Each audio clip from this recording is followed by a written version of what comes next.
Salah satu aulia bermimpi bertemu Nabi Shallallahu Alaihi Wasallam dan beliau mengatakan dalam mimpinya kepada Nabi, ya Rasulullah, hadithni bi hadithin, tolong beri saya hadis yang belum pernah kau ucapkan. Bismillahirrahmanirrahim.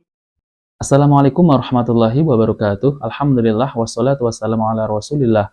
Allahumma sholli ala Muhammad wa ala ali Muhammad. Alhamdulillah kita bertemu kembali di channel Cahaya Hidayah.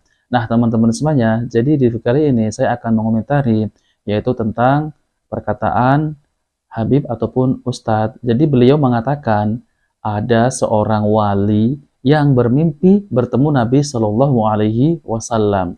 Kemudian wali tersebut meminta 3 hadis Nabi Shallallahu Alaihi Wasallam. Nah, teman-teman semuanya, kita langsung aja simak videonya. Salah satu aulia bermimpi bertemu Nabi Shallallahu Alaihi Wasallam dan beliau mengatakan dalam mimpinya kepada Nabi, ya Rasulullah, hadithni bi hadithin, tolong beri saya hadis yang belum pernah kau ucapkan. Artinya tidak ada di kutubul hadis. Maka Nabi Shallallahu Alaihi Wasallam memberikan 3 hadis. Pertama, siapa man kana subha fi jaybih, siapa yang tasbih ada di kantongnya, yuktabu minal musabbihin wa illam yusabbih, maka dia dihitung oleh Allah sebagai orang yang selalu bertasbih, selalu berzikir walaupun dia tidak berzikir.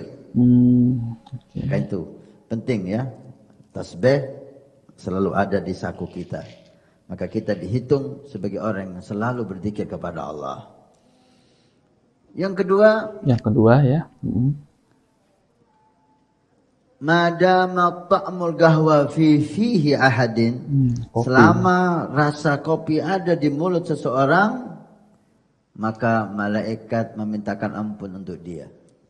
Malaikat memintakan ampun kepada seseorang selama rasa kopi ada di mulutnya.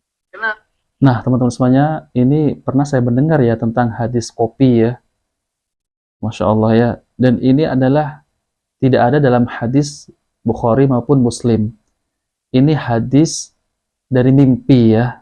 Ternyata hadis dari mimpi. Nah, saya kira itu dulu memang ada hadis ya, walaupun hadis itu dhaif ataupun apa gitu ya.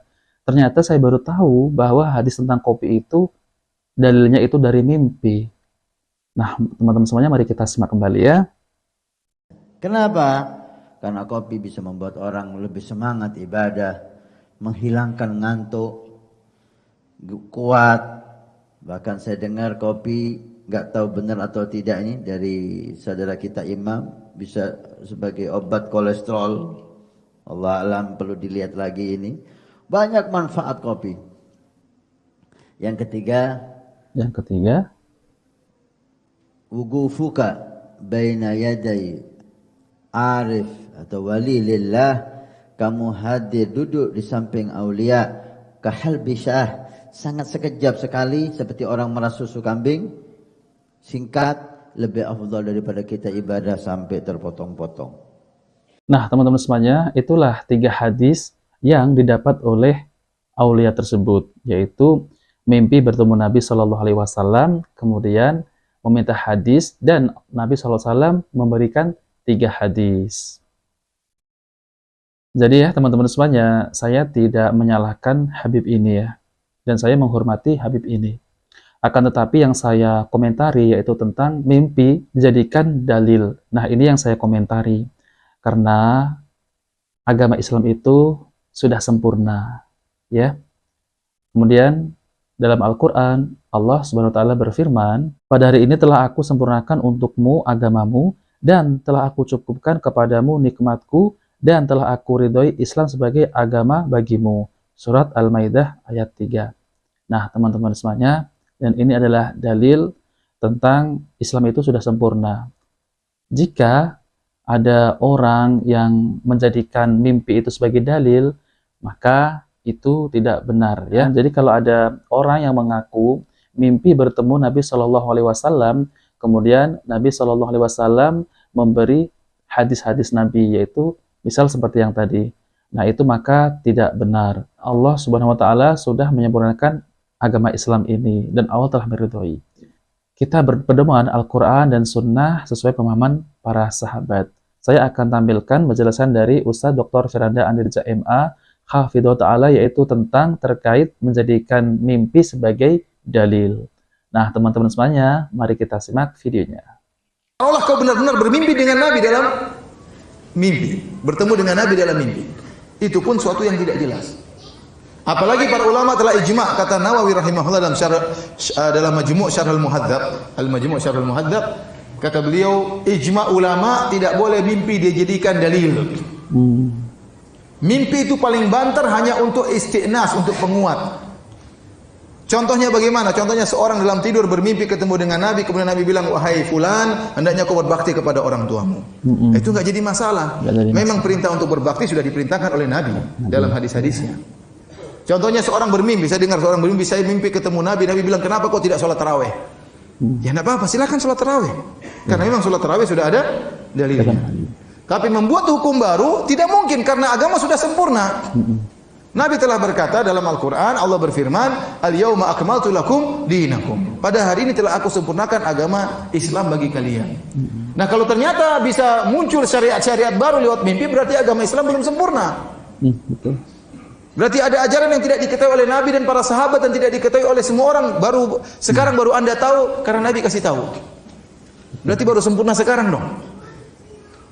Kalau begitu caranya, agama tidak akan pernah sempurna. Sampai tunggu bid'ah yang terakhir muncul baru sempurna. Paham atau tidak? Paham. Ya. Karena kelaziman daripada bid'ah sebagaimana perkataan Imam Malik rahimahullahu taala. Ya. Wa man za'ama annal bid'ah, barang siapa yang menyangka bahwasanya ada bid'ah hasanah, faqad za'ama anna Muhammadan khana risalah. Ya. Barang siapa yang berpendapat ada bid'ah hasanah, maka dia telah menuduh Muhammad telah berkhianat terhadap risalah. Berarti ada sesuatu yang belum disampaikan oleh Nabi. Kenapa? Karena Allah telah berfirman, Al-yawma akmaltu lakum dinakum. Pada hari ini telah aku sempurnakan bagi kalian agama kalian. Ya. Maka tidak mungkin Nabi kemudian membuat syariat baru dalam mimpinya. Oleh karena Imam Nawawi berkata, seandainya seorang tidur dalam mimpi, datang Nabi SAW berkata, wahai fulan, besok 1 Syawal.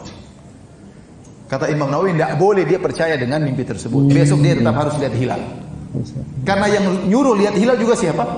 Rasulullah. Siapa yang suruh lihat hilal? Nabi SAW juga. Sekarang dalam mimpi, taruhlah benar dia ketemu dengan Nabi dalam mimpi, Nabi bilang besok 1 Syawal. Sementara dia tahu dalam hadis-hadis yang sahih, Nabi mengatakan sumu li ru'yatihi wa aftiru li ru'yatihi. Kata Nabi, berpuasalah karena melihat hilal dan lebaranlah karena melihat apa? Hilal. Maka terjadi pertentangan antara apa yang dilihat dalam mimpi dengan hadis-hadis Nabi yang sahih. Kata Imam Nawawi, harus ikut hadis-hadis yang sahih. Jadi harus tetap lihat apa? Hilal. Tidak boleh kemudian saya tidak mau lihat hilal karena saya percaya dalam mimpi ketemu dengan Nabi SAW. Ini kalaupun kita bertemu dengan Nabi dalam mimpi. Nah, teman-teman semuanya, inilah penjelasan dari Ustadz Dr. Firanda Andirja MA Hafidhahullah Ta'ala, yaitu tentang terkait menjadikan mimpi sebagai dalil. Dan Masya Allah ya, beliau menjelaskan dengan ilmiah sekali, berdasarkan dalil Al-Quran, kemudian berdasarkan perkataan para ulama ya. Masya Allah. Syukron jazakallah khairan Ustadz Firanda. Nah, teman-teman semuanya, jadi tentang masalah tadi yang Habib katakan ya, yaitu ada seorang wali ya yang mimpi bertemu Nabi SAW, kemudian meminta hadis, kemudian Nabi SAW memberi 3 hadis. Nah, yang saya akan komentari adalah ini ya. Dulu saya kira hadis kopi ini, saya kira itu dulu ada hadisnya. Ternyata ya saya mendengar sendiri dari cerita dari Habib tadi itu ternyata hadisnya dari mimpi ya. Jadi dari mimpi. Dan saya pun kaget ya kalau mendengar ternyata hadis dari mimpi, kirain hadis palsu ataupun maudhu gitu ya. Nah, teman-teman semuanya, jadi saya akan jelaskan sedikit ya tambahannya, yaitu kaidah-kaidah tentang mimpi. Kaidah pertama, mimpi tidak memiliki pengaruh terhadap syariat agama ya, teman-teman ya. Jadi harus digarisbawahi, yaitu mimpi tidak memiliki pengaruh terhadap syariat agama. Karena syariat bersumber dari dalil dan hukum yang dihasilkan dari dalil, ya. Sedangkan mimpi tidak memiliki pengaruh pada syariat dan tidak dijadikan sumber adanya suatu hukum fikih. Apabila ada mimpi yang sejalan dengan beberapa syariat yang sudah ada, maka landasan mengamalkan syariat tersebut adalah dalil atau hasil ijtihad ulama yang berlandaskan dalil syariat, itu bukan dilandaskan kepada mimpi. Nah, seperti yang Ustadz Firanda tadi sampaikan, yaitu apabila kita bermimpi, kemudian ada yang ngasih tahu, kamu sholat 5 waktu ya, gitu.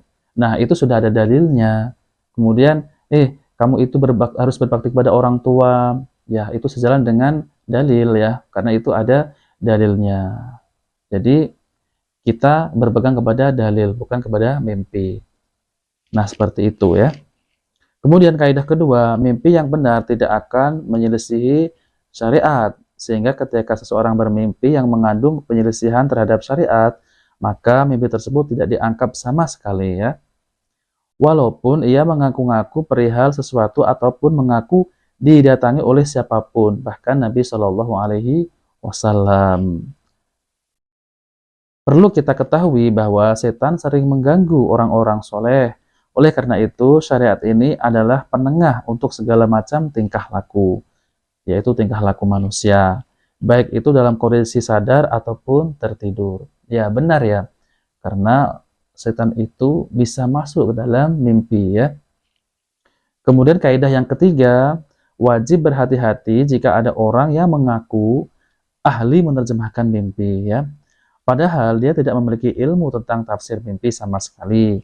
Bahkan orang tersebut adalah orang bodoh atau dikenal karena khurafat dan bid'ah yang dia lakukan.